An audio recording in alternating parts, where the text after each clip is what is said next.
सबसे पहले हमारे पास है mechanics, the oldest physical sciences. देखिए फिजिकल का मतलब क्या होता है? वो ब्रांच ऑफ साइंस जो मेजरमेंट से बिलोंग करती है उसको हम क्या बोलते हैं? फिजिकल वो साइंस। तो यानी कि हमारी जो मैकेनिक्स है, ये इसका नाम क्या है दूसरा? फिजिकल साइंस की ये आप इसको कह सकते हैं कि ये सबसे जो पुरानी फिजिकल साइंस है ना, उसको हम बोल सकते हैं कि वो मैकेनिक्स है। अब देखिए जो मैकेनिक्स है ये रिलेट करती है study of the motion of the object है।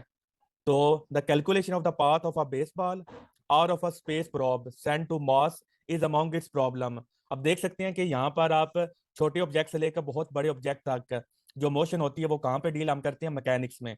तो मैकेनिक्स में हम मेजरमेंट्स करते हैं और उनको फार्मूलाज को अप्लाई करते हैं, जिनकी मदद से हमने सैटेलाइट्स को भेजा हुआ है। जितने भी हमारी जो स्पेस में हमें इंफॉर्मेशन मिलती है, जैसे आज हमने जेम्स वेब टेलीस्कोप भेजा है, तो अगर हम उसको भेजा हुआ है और भी बहुत सारे हमने ना मिशन भेजे हैं, और जो सैटेलाइट आर्टिफिशियल सैटेलाइट जो हमने अब वो भेजी हुई है, सारा कुछ जो है हमारे एरोप्लेन्स के मूवमेंट, हमारे वो गाड़ियों की मूवमेंट, जो भी मोशन है मैक्रोस्कोपिक ऑब्जेक्ट्स की, वो किससे रिलेट करती है? वो मैकेनिक्स से रिलेट करती है। तो ये इतनी इंपॉर्टेंट ब्रांच ऑफ साइंस है। When we describe motion we are dealing with the part of mechanics. वो कहता है जब भी आप मोशन से डील करते हैं तो आप मैकेनिक्स ही को स्टडी करते हैं। अब मैकेनिक्स की दो ब्रांचेज हैं, एक है काइनामेटिक्स। और कहना ये आपका एमसीक्यू आ सकता है, जो काइनामेटिक्स है वो किससे वो ड्राइव हुआ है? Greek word cinema, Greek word cinema से ड्राइव हुआ है। और अगर वह कहता है कि हम एनालाइज करें the cause of the motion, तो कोई बता सकता है कॉज ऑफ द मोशन क्या होता है? Sir force. हाँ जी। तो इट मीन्स हमने डायनामिक्स में हम क्या पढ़ते हैं? हम फोर्स पढ़ते हैं। और काइनामेटिक्स में हम फोर्स के बारे में नहीं पढ़ते। काइनामेटिक्स में हम जस्ट मोशन पढ़ते हैं कि जी मोशन हो रही है। तो जब मोशन हो रही हो तो तब हम वो पढ़ते हैं कि इसमें कौन सी कैरेक्टरिस्टिक्स अराइज होती हैं, इसकी वेलोसिटी क्या है, इसका एक्सेलरेशन क्या है, इसने कितना डिस्प्लेसमेंट ट्रेवल किया है। ये सारा कुछ हम पढ़ते हैं। हम ये नहीं पढ़ते इस बॉडी को किसने मूव करवाया। हम जस्ट ये पढ़ते हैं कि बॉडी मूव कर रही है, तो जब बॉडी मूव करेगी तब उसके अंदर जो कैरेक्टरिस्टिक्स होंगे वो कौन से होंगे, उनको हम जस्ट स्टडी करेंगे। लेकिन जो डायनामिक्स है यहाँ पर हम काज भी स्टडी करते हैं और इफेक्ट भी स्टडी करते हैं। यानी कि आप कह सकते हैं कि जो डायनामिक्स है ये ज्यादा हमें नॉलेज देती है, क्योंकि यहाँ हम काज भी पढ़ते हैं और यहाँ पर हम सिर्फ और सिर्फ इफेक्ट पढ़ते हैं। तो ये आपसे इंटरव्यू में भी पूछ सकते हैं और आपका एमसीक्यू भी है।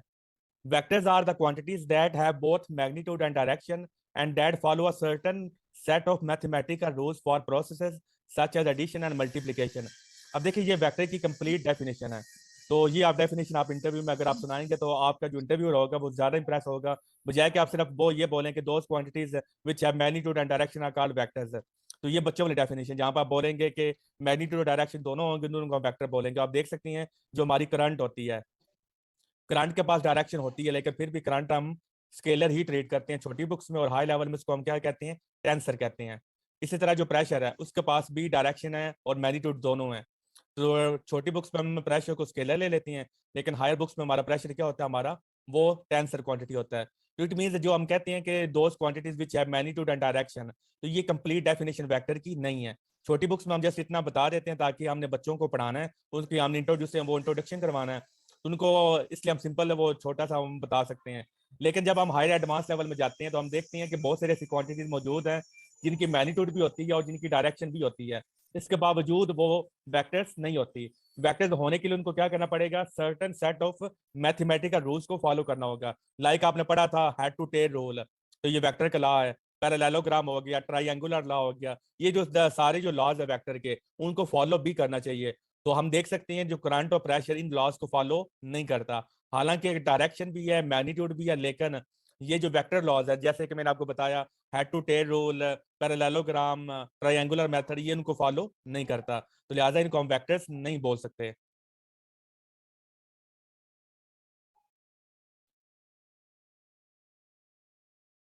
नेक्स्ट है contrast two vectors, quantities that can be completely described by specifying only a number and its unit are called scalars। और ये स्केलर की आपने एग्जांपल भी करनी है। A rolling wheel cannot be treated as a particle।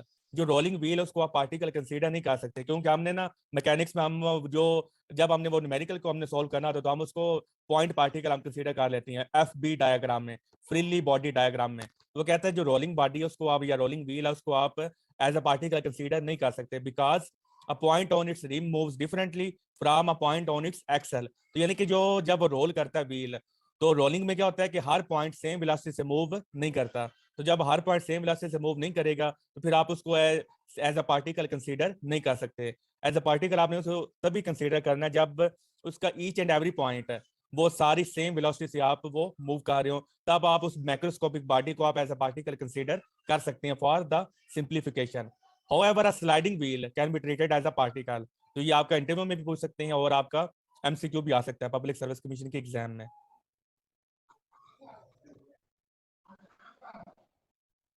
Properties of vectors. To represent a vector on a diagram, we draw an arrow. The length of the arrow is drawn to be perpendicular to the magnitude of the vector using a convenient scale. तो जब भी आपने paper पे vector को draw करना है तो आपने कन्वीनियंट स्केल को आपने लाजमी यूज करना। आपने बोल लेना है कि जी 1 किलोमीटर जो है वो हमारा 1 सेंटीमीटर के बराबर है, या 2 किलोमीटर 2 सेंटीमीटर के इक्वल वगैरह वगैरह। और वो कहते हैं कि अगर आपने 2 या 2 से ज्यादा वेक्टर्स को ड्रॉ करना है तो ये नहीं होगा कि एक वेक्टर के लिए आपने जो स्केल है वो सेंटीमीटर में चूज किया है और दूसरे के लिए आप मीटर यूज कर लो। नो, अगर आपने वेक्टर्स को ड्रॉ करना है 2 या 2 से ज्यादा, सब के लिए सेम स्केल होना चाहिए। Other vectors that are part of the same problem, very important, are drawn using the same scale.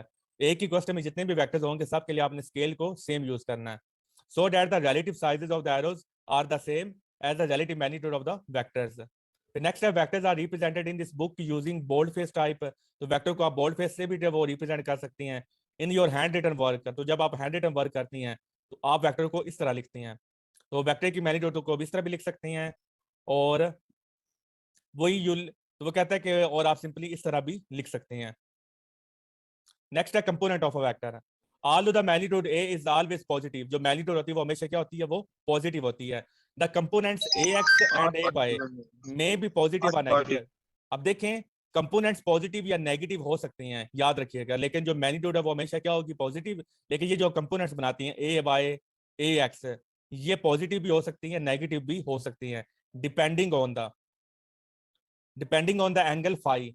For example, the vector B is located by an angle theta that is greater than 90 degree. अगर वो दूसरे quadrant में आ जाए तो वो वहां पर, और वहां पर फिर क्या हो जाएगा, phi always being measured from the, ये भी बात है, एंगल आपने कहां से मेजर करना होता है, हमेशा पॉजिटिव एक्स एक्सेस से ही मेजर करना होता है, और एंटी क्लॉकवाइज आपने मेजर करना होता है।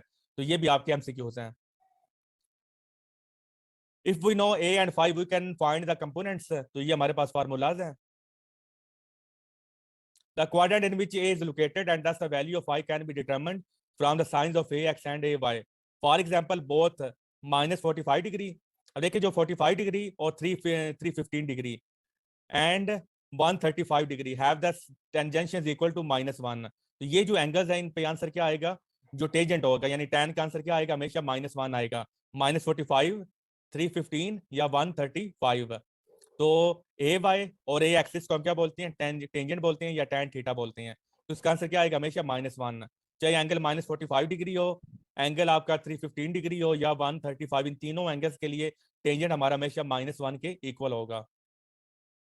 For -45 degree A x is positive and A y is negative. For 135 degree A x is negative and A y is positive. तो ये आपने पेपर में आपसे पूछ सकते हैं। तो वहां पर आपने, क्योंकि पास आपके पास कैलकुलेटर अलाउ नहीं होता, तो इसलिए इन वैल्यूज को आपने जुबानी याद करना है। A more formal way to write a vector in terms of a component is based on a set of unit vectors. Unit vector क्या होते हैं? Unit vectors are the vectors of length 1 in the direction of each of the coordinate axes. In Cartesian coordinate system, the x and y, बहुत important sentence है, x and y unit vectors are indicated by I and j cap. Unit vectors are dimensionless, इनकी dimension नहीं होती। The dimension of vector A in equation 2, 3 are carried by components A y. वो कहता है कि यहाँ पर अगर आपने डायमेंशन निकालनी है तो ए एक्स से निकलेगी और ए वाई से निकलेगी। तो यहाँ पे मेरा क्वेश्चन है कि कौन सी वेक्टर क्वांटिटीज को हम ऐड कर, क्योंकि देखिए जो स्केलर क्वांटिटीज हैं वो तो हर एक स्केलर क्वांटिटी आपस में ऐड हो जाती हैं, लेकिन क्या हर वेक्टर क्वांटिटी दूसरी वेक्टर क्वांटिटी में ऐड हो सकती है? क्या हर वेक्टर क्वांटिटी दूसरी वेक्टर क्वांटिटी में ऐड हो सकती है? डायमेंशन जिनकी सेम होंगी सिर्फ उन्हीं वेक्टर क्वांटिटीज को आप ऐड कर सकती हैं। अगर डायमेंशन डिफरेंट होगी फिर आप उन क्वांटिटीज को ऐड नहीं कर सकते। अब देखिए जो ए एक्स की डायमेंशन है वही डायमेंशन ए वाई की भी है, तो जब वो इन दोनों के सेम डायमेंशन से ये दोनों क्या हो रहे हैं, ऐड हो रहे हैं। और राइट साइड और लेफ्ट साइड की डायमेंशन हमेशा क्या होती है, इक्वल होती है। Two vectors are equal to each other only if their corresponding components are equal. अगर उनके कंपोनेंट्स इक्वल हैं तो वो वेक्टर्स हमारे इक्वल होंगे। तो यहाँ पे कोई खास बात नहीं थी, ये आ गया। if we multiply a vector b by a negative number, we obtain a negative vector which is a vector with the same magnitude but opposite direction. तो जब आप नेगेटिव से मल्टीप्लाई करती हैं तो आपको उतने टाइम्स का वेक्टर मिल जाता है। अगर 2 से मल्टीप्लाई करें तो वेक्टर की जो लेंथ हो जाएगी उसको 2 से मल्टीप्लाई कर दें, अगर 3 से करें तो 3 से मल्टीप्लाई कर दें, और लेकिन जो माइनस की वजह से उसकी जो डायरेक्शन है वो क्या हो जाएगी, रिवर्स हो जाएगी। अगर उसकी डायरेक्शन अपवर्ड थी तो जब हम -2 से मल्टीप्लाई करें तो उसकी डायरेक्शन 2 टाइम्स होगी, यानी कि -4 हो जाएगी। ये वाली 4 डायरेक्शन को शो कर रहा है, माइनस डायरेक्शन को शो कर रहा है, और जो 4 है वो मैग्नीट्यूड को शो कर रहा है। एक्सक्यूज मी सर, अस्सलाम वालेकुम। वालेकुम सलाम। सर ये कहाँ से स्टार्ट है? ये A4 की हम पढ़ रहे हैं, हाईलाइट रीजनिंग करेंगे, चैप्टर नंबर 2 है। अब देखिए ये बहुत इंपॉर्टेंट है, the surface of the earth is not flat. आप जानते हैं हमारी जो अर्थ है वो फ्लैट नहीं है बल्कि कर्व्ड है, और इसका रेडियस कितना होता है 6400 किलोमीटर। तो ये वैल्यू आपको जुबानी याद होनी चाहिए। Over small distances the earth surface is approximately flat. अगर आपने डिस्टेंस को स्मॉल लेना है, हम लंबे डिस्टेंस की तरफ जा नहीं रहे, तो वहां पर हमारी जो सरफेस ऑफ अर्थ है उसको हम फ्लैट ले सकते हैं। And we can safely use by the x y coordinates. वो कहते हैं कि अगर आपने एक्स वाई कोऑर्डिनेट्स, या आपके इंटरव्यू में क्वेश्चन आ सकता है कि एक्स वाई कोऑर्डिनेट्स आप कहाँ पे अप्लाई कर सकते हैं। एक्स वाई कोऑर्डिनेट्स आप हमेशा फ्लैट वो मतलब सरफेस पे अप्लाई कर सकते हैं। तो वो फिर नेक्स्ट क्वेश्चन करेंगे कि अगर आपने अर्थ के कोऑर्डिनेट्स निकालने हैं तो फिर आप कार्टेशियन कोऑर्डिनेट्स कैसे यूज करेंगे। अर्थ को आप अभी आपने बोला कि फ्लैट सिस्टम पे आप वो कार्टेशियन को अप्लाई कर सकती हैं, तो अर्थ हमारी वो कर्व्ड होती है। तब आप आंसर करेंगे कि लॉन्गर डिस्टेंस के लिए हम कार्टेशियन कोऑर्डिनेट्स को हम अप्लाई नहीं कर सकते, क्योंकि लॉन्गर डिस्टेंस के लिए हमारी जो सरफेस ऑफ अर्थ है वो कर्व होगी, तो वहां पर हम इसको अप्लाई नहीं कर सकते। लेकिन फॉर स्मॉलर रेडियस जो हमारी अर्थ सरफेस है वो हमारी फ्लैट बन जाती है, लिहाजा फिर हम वहां पर कार्टेशियन कोऑर्डिनेट को अप्लाई कर सकते हैं। तो ये वेलोसिटी, ये हमारा फार्मूला है एवरेज वेलोसिटी का। तो अगर आपसे इंटरव्यू में कहते हैं कि एवरेज वेलोसिटी का फार्मूला बताएं, तो आपने इस तरह अगर लिखेंगे तो आपका इंप्रेशन ज्यादा अच्छा जाएगा। क्योंकि ये जो होता है ना डेल, ये लॉन्गर चेंज के लिए हमें, ये चेंज के लिए हम इस्तेमाल करते हैं, वो चेंज जो बड़ी चेंज हो। ये आप इंटरव्यू में भी पूछ सकती हैं कि यहाँ पर आपने डेल लिखा और यहाँ पर आपने डी लिखा है, तो डी का मतलब होता है डिफरेंशियल चेंज, डिफरेंशियल चेंज होता है वेरी वेरी स्मॉल चेंज। तो जब आप लिखते हैं ना ये वाला फार्मूला, यहाँ पर जो डी है तो ये for very very small change है, और ये जो है फॉर ये बड़ी चेंज के लिए है। तो अगर चेंज हमारी बड़ी होगी तब हम डेल यूज करेंगे, अगर हमारी जो चेंज है वो बहुत स्मॉल हो फिर हम क्या यूज करेंगे, डिफरेंशियल यानी डी को यूज करेंगे। तो अब देखिए ये हमारा एवरेज वेलोसिटी का फार्मूला है। तो अगर आप इंटरव्यू में पूछेंगे तो आप इस तरह फार्मूला लिखें, एवरेज वेलोसिटी में भी हेल्पफुल। ये भी आपसे पूछ सकते हैं कि हम एवरेज वेलोसिटी को यूज क्यों करते हैं, या अगर हमारे पास एवरेज वेलोसिटी है तो फिर हमें इंस्टेंटेनियस वेलोसिटी की जरूरत क्यों पड़ी है। तो ये आपके इंटरव्यू के क्वेश्चन है। तो आप बताएंगे कि जो एवरेज वेलोसिटी के होते हुए हमें इंस्टेंटेनियस वेलोसिटी की जरूरत क्यों पड़ी, क्यों, क्योंकि एवरेज वेलोसिटी हमें पूरी जर्नी की ओवरऑल इंफॉर्मेशन देती है। एवरेज वेलोसिटी में भी helpful in considering the overall behaviour of the particle. ये हमें, अगर आप घर से चलें और आपने यूनिवर्सिटी तक गए हैं, तो घर से यूनिवर्सिटी तक की जो ओवरऑल जो आपकी मोशन है, जर्नी है, उसको हमें एवरेज वेलोसिटी हमें बताती है। उसके ईच एंड एवरी पॉइंट के बारे में हमें कोई इन्फॉर्मेशन नहीं देगी, पूरी जर्नी की ओवरऑल जो हमें वो इन्फॉर्मेशन हमें एवरेज वेलोसिटी देगी। It would be more useful to have a mathematical function that gives the velocity at every point.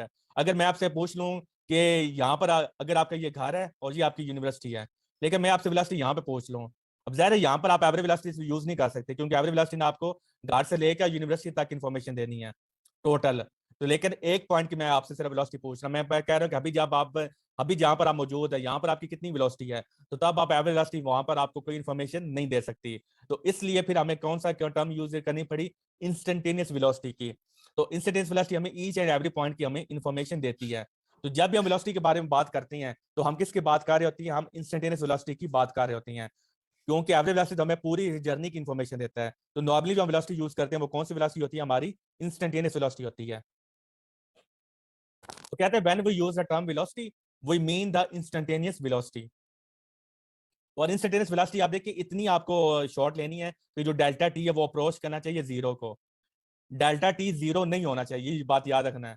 Zero को अप्रोच करना यानी कि जीरो के बहुत ज्यादा करीब हो, लेकिन जीरो नहीं होना चाहिए, क्योंकि अगर टाइम इंटरवल चेंज वो जीरो हो, अगर फिर तो वो काम ही खत्म हो गया, फिर तो मतलब आप सॉल्व नहीं कर सकते। तो टाइम जो आपका इंटरवल है वो अप्रोच करना चाहिए जीरो का, इतना शॉर्ट वो अपने इंटरवल लेना है। और इसलिए इसलिए हम इसको कहते हैं इंस्टेंटेनियस वेलोसिटी। पर्टिकुलर मोमेंट पे जो आपकी वेलोसिटी होती है उसको क्या बोलती है, इंस्टेंटेनियस वेलोसिटी। तो the derivative of a vector is found by taking the derivative of each component. तो हर कंपोनेंट का डेरिवेटिव मालूम कर ले तो आपको ये पूरी आपका जो डेरिवेटिव वो आपको मिल जाएगा। The unit vectors I J and K are constant in both magnitude and direction, क्योंकि इनकी डायरेक्शन भी सेम है और इनकी मैग्नीट्यूड तो ज़ाहिर वन है, so they can be treated as a constant in taking the derivative. बहुत इंपॉर्टेंट पॉइंट है, कार्टेशियन कोऑर्डिनेट सिस्टम में आप यूनिट वेक्टर को एज अ कांस्टेंट ट्रीट करते हैं, but in other coordinate system such as cylindrical coordinate or spherical polar system, वहां पर आप इनको एज अ कांस्टेंट कंसीडर नहीं कर सकते, एज अ कांस्टेंट आप इनको ट्रीट नहीं कर सकते। द यूनिट वेक्टर में चेंज डायरेक्शन, वहां पर डायरेक्शन चेंज हो रही है, मैग्नीट्यूड तो उनकी ज़ाहिर हमेशा वन रहेगी, लेकिन वहां पर इनकी डायरेक्शन चेंज होती है with time. So these vectors do not pass unchanged through the derivative. तो जब आप सिलेंड्रिकल कोऑर्डिनेट यूज कर रहे हो या स्फेरिकल, वहां पर आप इनको एज अ कांस्टेंट कंसीडर नहीं कर सकते। तो ये आपका इंटरव्यू का क्वेश्चन है। The term speed taken to mean instantaneous speed usually refer to the magnitude of a instantaneous velocity with no indication of the direction, that is the speed। क्योंकि speed में हम डायरेक्शन की बात नहीं करते। और ये पब्लिक सर्विस कमीशन में आपका क्वेश्चन आया हुआ है, जो स्पीडोमीटर ऑफ अ कार होता है वो आपको क्या बताता है, indicates its speed not velocity. वो वेलोसिटी नहीं बताता बल्कि स्पीड बताता है। दूसरे अल्फाज में आप ये कह सकते हैं इंस्टेंटेनियस वो आपको क्या बताता है, स्पीड, वो वेलोसिटी बताता है। या आप स्पीड कह लें या इंस्टेंटेनियस वेलोसिटी कह लें, एक ही बात है। Speed is a scalar since it lacks directional information. We can also define the average speed. Average में हम total distance divided by total time होता है। It is important to note that average speed is generally not related to the magnitude. Average जो speed है वो magnitude से related नहीं है। जो मतलब average velocity की जो हमें आंसर मिलेगा ना, वो average speed का आंसर, दोनों के आंसर सेम नहीं होंगे, क्योंकि average velocity हमारी जीरो हो सकती है लेकिन average speed कभी भी जीरो नहीं होगी। यहाँ पर उसने एग्जांपल दी है कि in Indianapolis 500 race car with an average velocity of 0 because it starts and end with the race at the same location। तो यहाँ पर तो वेलोसिटी उनकी जीरो होगी एवरेज, लेकिन ज़ाहिर है उनकी एवरेज स्पीड कभी भी जीरो नहीं होगी। तो यानी कि एवरेज स्पीड और एवरेज वेलोसिटी दोनों में डिफरेंस है। और ये फार्मूला हमारा एवरेज एक्सेलेरेशन का हो गया। For constant acceleration the instantaneous and average accelerations are everywhere equal. तो ये भी आपका पब्लिक सर्विस कमीशन के लिए आपका क्वेश्चन है। यहाँ पर कांस्टेंट एक्सेलेरेशन है तो यहाँ पर फॉर कांस्टेंट वेलोसिटी के लिए instantaneous and average velocities are equal, for constant speed instantaneous and average speed are equal। If we neglect air resistance we find a remarkable fact at any given point near the earth's surface। वो कहता है कि हर bodies, चाहे उनका size different हो, उनकी shape different हो और वो डिफरेंट मटेरियल से मिलकर बने, वेरी इंपॉर्टेंट। अगर आप एक लोहा है और एक स्टील है, ज़ाहिर है लोहे के जो वो मतलब है कंपोनेंट्स है, फॉर्मिंग मटेरियल वो और है और स्टील का और है, लेकिन सारे क्या करेंगे, एक ही टाइम पे सेम एक्सेलेरेशन से वो नीचे फॉल करेंगे। उस एक्सेलेरेशन को हम क्या कहते हैं, ग्रेविटेशनल एक्सेलेरेशन। तो ये क्वेश्चन आ सकता है कि जो ग्रेविटेशन एक्सेलेरेशन है वो साइज पे भी डिपेंड नहीं करता, वो शेप पे भी डिपेंड नहीं करता, ना ही वो कंपोजिशन पे डिपेंड करता है। अरिस्टोटल, ये आपका एमसीक्यूज है। अरिस्टोटल का टाइम, ये डेट भी आप याद रख सकती है, 384 से 322 बीसी, यानी कि 322 से 384 BC. Thought that heavier object would fall more rapidly. Freely fall में जो आपका अपेरेंट वेट है वो जीरो हो जाता है, वहां पर उसको हम बोलते हैं वेट लेस कंडीशन। ये आपने जो लिफ्ट वाला जो केस है ना, वहां पर आपने स्टडी किया हुआ है कि जब आप फ्रीली फॉल वाला होता है कि जब वो बॉडी फ्रीली फॉल करते हैं तो आपका अपेरेंट वेट क्या हो जाता है, वो जीरो हो जाता है। अरिस्टोटल क्या था, thought that heavier object would fall more rapidly because of their weight. That was the prevailing view of the two millennia until. सबसे पहले जो अरिस्टोटल ने कहा, उसने कहा कि जो हैवियर ऑब्जेक्ट है वो ज्यादा तेजी से मूव करती हैं। फिर आया गैलीलियो। गैलीलियो कब आया, 1564 से 1642 में आया। उसने made the correct assertion that in the absence of air resistance all object fall with the same speed. उसने अरिस्टोटल ने कहा कि हैवियर ज्यादा तेजी से मूव करती हैं, गैलीलियो ने कहा नहीं, सारे ऑब्जेक्ट सेम स्पीड से मूव करेंगे अगर आप एयर रेजिस्टेंस को आप इग्नोर कर दें। We can test this assertion by dropping a feather and a ball of lead in a vacuum and we find that they do indeed fall at the same rate. तो 1971 में astronaut था David Scott. तो ये आपका MCQ है, drop the feather and a hammer on the airless moon. चांद पे उसने फेंका था and he observed that they reached the surface at the same time। In Galileo's time there was no way to achieve a vacuum and he lacked the equipment। क्योंकि उस वक्त तो ज़्यादा एडवांसमेंट थी नहीं, तो वो वैक्यूम बना नहीं सकता था। आज आप वैक्यूम बना सकते, लेकिन उस टाइम आप वैक्यूम नहीं बना सकते थे, तो उसके पास इक्विपमेंट की कमी थी to make precise measurements of the time intervals. The famous story about, जो हम कहते हैं ना कि गैलीलियो ने जो पाइसा टावर था वहां से उसने डिफरेंट ऑब्जेक्ट को गिराया था, ये HRK कहती है the famous story about the Galileo dropping different objects from the tower of Pisa and observing them to reach the ground at the same time is probably only the legend. वो कहते हैं ये सिर्फ और सिर्फ एक मशहूर स्टोरी है, इसमें कोई रियलिटी नहीं है। कैसे? For a tower of that height, वो पाइसा टावर बहुत ऊंचा है, air resistance would have a considerable effect. वहां पर आप हवा को इग्नोर नहीं कर सकते क्योंकि वहां पर उसकी हाइट बहुत ज्यादा है। तो वहां पर फिर ज़ाहिर है जो एयर है वो क्या हो जाएगी, रेजिस्टेंस कंसीडरेबल हो जाएगी। we would have a considerable effect on the object unless they had exactly the same size and the shape। उनका शेप भी सेम हो और उनका साइज भी सेम हो, फिर तो वो ज़ाहिर सेम स्पीड से ही नीचे आएंगे, क्योंकि ज़ाहिर जब दोनों का साइज सेम है, दोनों की शेप सेम है, तो दोनों पे जो रेजिस्टेंस है वो इक्वल एक्ट करेगी। लेकिन अगर दोनों का साइज और शेप डिफरेंट है तो फिर ज़ाहिर है कि वो फिर यहाँ पर जो हैवियर ऑब्जेक्ट है वो जल्दी आ जाएंगे और लाइटर ऑब्जेक्ट वो लेट आएंगे। तो ये वाली जो कहानी है जो हम पढ़ती हैं, जो हमारी टेक्स्ट बुक में लिखी है, वो कहता है HRK कहती है कि ये स्टोरी गलत है। गैलीलियो ने पाइसा टावर से वो कोई एक्सपेरिमेंट नहीं किया था। फिर उसने कैसे ये मालूम किया था? गैलीलियो रिड्यूस द एक्सेलेरेशन, उसने एक्सेलेरेशन को कम किया, making it easier to measure the time interval and also reducing the effect of air resistance. कैसे उसने कम किया? By rolling a ball down and inclined instead of dropping it. उसने गिराया नहीं है बल्कि रोल करवाया ऐसे। यहाँ पे बॉडी को उसने क्या करा दिया? रोल करवा दिया। He showed that in equal intervals of time, the ball covered distance that were proportional to the odd integers। उसने कहा कि ये जो डिस्टेंस है वो ट्रेवल करती है 1 3 5 7, और जो टोटल डिस्टेंस है तो मतलब पहले सेकंड में 1 डिस्टेंस ट्रेवल करती है, 2 सेकंड बाद वो कितना डिस्टेंस ट्रेवल करेगी? 4, यानी कि 1 + 3। 3 सेकंड के बाद कितना डिस्टेंस ट्रेवल करेगी? ऐड कर दें 1 + 3 + 5, तो यानी कि कितना हो गया? 3 4 9 हो गया। तो हर सेकंड में कितना, पहले सेकंड उसने 1 डिस्टेंस ट्रेवल किया, दूसरे में 3, तीसरे में 5 और चौथे में 7, और 4 सेकंड के बाद उसने कितना डिस्टेंस ट्रेवल किया? 16 ट्रेवल किया। तो ये जो वैल्यूज है ये हर सेकंड की वैल्यू है सेपरेट, और ये जो वैल्यूज है 4 5 16 ये टोटल वो वैल्यूज हैं। ये 2 सेकंड के बाद ज़ाहिर 4 बनता है क्योंकि पहले में उसने 1 किया, दूसरे में 3 किया है, तो 2 सेकंड में उसने कहा टोटल कितना हो गया? 4। तो पहले में उसका 1 है, दूसरे में 3 है, तीसरे में 5 है, तो 3 सेकंड के बाद टोटल कितना हो जाता है? 9 हो जाता है। क्लियर है? He also concluded that the distance increases as the square of the time। वो टाइम के स्क्वायर के डायरेक्टली प्रोपोर्शनल है, which we now hold only in case of constant acceleration। और कांस्टेंट एक्सेलेरेशन के लिए ये सारी चीजें होल्ड करती हैं। अगर आपका एक्सेलेरेशन कांस्टेंट नहीं है फिर ये कंडीशन आपकी सेटिस्फाई नहीं होगी। He also found that the same result were obtained regardless of the mass of the ball, and thus he deduced that free fall acceleration is independent of the mass of the object। तो ये बात याद रखिएगा कि Galileo ने drop नहीं किया बल्कि उसने रोल करवाए थे। Determine g to a precision of about 0.1%। ये किसने वो मेजर किए थे? जो पहले हमें हमारे पास जी की जो वैल्यू आई थी ना वो 0.1% की प्रिसीजन से आई थी। This level of precision is sufficient to observer. लेकिन वो कहते हैं कि और ये जो हमें वो वैल्यू मिली कि 3 किलोमीटर से 10,000 फीट तक हमें इतनी प्रिसीजन में हमें वैल्यू मिल जाएगी। Are between the equator and the poles of the earth. With carefully designed apparatus, the pendulum method can be extended to a precision of 1 part in 10 की पावर 6। तो पहले हमें सिर्फ 0.1% मिल रहा है और यहाँ पर हमें 1 part in 10 की power 6 sufficient to detect variation in G from one floor of a building to the next। Atomic clocks हमें कितनी मिलती है? 1 part in 10 की पावर 9। तो ये सारे आपके एमसीक्यूज हैं। Which enables the variation in G over a vertical distance of 1 centimeter to be observed। तो 1 सेंटीमीटर तक ये हमें करेक्ट इन्फॉर्मेशन देती है, कोई इसमें वो मतलब है वो एरर हमें नहीं देती।